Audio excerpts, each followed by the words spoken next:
तीर्थ नगरी ओंकारेश्वर में आदि शंकराचार्य की 108 फीट ऊंची प्रतिमा का अनावरण गुरुवार को हुआ और इसी के साथ सियासी बयानबाजी भी शुरू हो गई।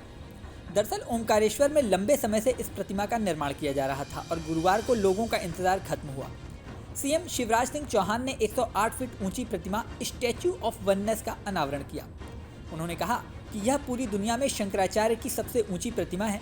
नर्मदा किनारे चतुर्थ ज्योतिर्लिंग ओंकारेश्वर शंकराचार्य की दीक्षा स्थली है, जहां से वे अपने गुरु गोविंद भगवत पाद से मिले थे और यहीं 4 वर्ष रहकर उन्होंने विद्याध्ययन किया था। प्रतिमा का अनावरण करने से पहले शिवराज सिंह ने अपनी पत्नी के साथ पूजा अर्चना कर हवन में भाग लिया। इसके बाद प्रतिमा का अनावरण करने के साथ संतों के साथ परिक्रमा भी की। कार्यक्रम में बताया गया कि शंकराचार्य मात्र 8 उम्र की वर्ष में अपने गुरु को खोजते हुए केरल के ओंकारेश्वर आए थे और यहाँ गुरु गोविंद भगवत पाद से दीक्षा ली। यहीं से उन्होंने फिर पूरे भारतवर्ष का भ्रमण कर सनातन की चेतना जगाई। इसलिए ओंकारेश्वर के मानधाता पर्वत पर 12 वर्ष के आचार्य शंकर की प्रतिमा की स्थापना की गई है।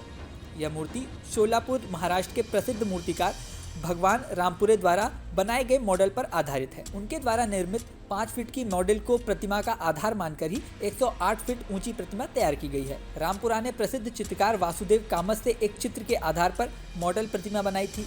इस कार्यक्रम के साथ ही मुख्यमंत्री ने 2200 करोड़ रुपए की लागत से बनने वाले अद्वैत लोक का शिलान्यास भी किया। सुनिए कार्यक्रम के दौरान सीएम शिवराज सिंह ने क्या कहा। और यही अद्वैत है, कोई द्वैत का भाव नहीं रहता।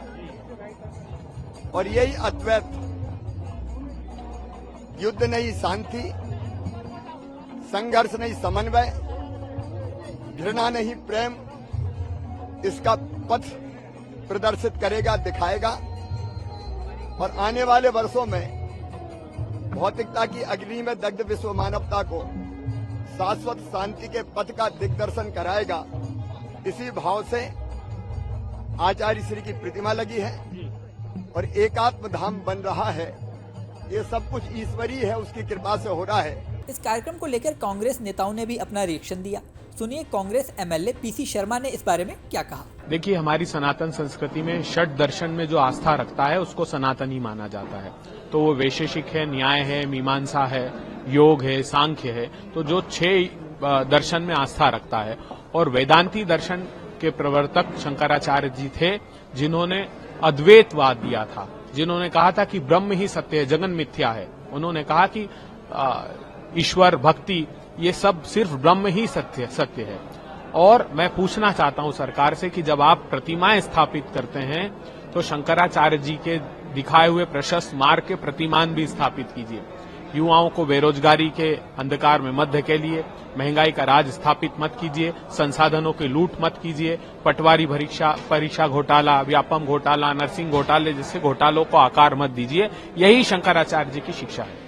सियासी बयानबाजी से अलग बात करें तो इस कार्यक्रम में महामंडलेश्वर अवधेशानंद गिरी सहित तमाम साधु संत मौजूद रहे। वेद मंत्रों के बीच सारा कार्यक्रम पूरा किया गया। बता दें कि शंकराचार्य की प्रतिमा का निर्माण योजना का सिर्फ प्रथम चरण है। द्वितीय चरण में अद्वैत लोक की स्थापना है। इसमें वाटिका, वैदिक संस्थान की स्थापना, संग्रहालय, पुस्तकालय, लाइट एंड साउंड शो, नौका विहार आदि होंगे। 33 एकड़ में पूरा प्रोजेक्ट बन रहा है। अद्वैत के पूरे विश्व में अद्वैत का संदेश देने वाले और देश को एकता के सूत्र में पिरोने वाले शंकराचार्य का संदेश यहाँ से पूरे विश्व में भेजने की योजना है। इस वीडियो में फिलहाल इतना ही। जल्द ही नया वीडियो लेकर आपके सामने फिर आएंगे। बने रहें न्यूज़ नेशन पर।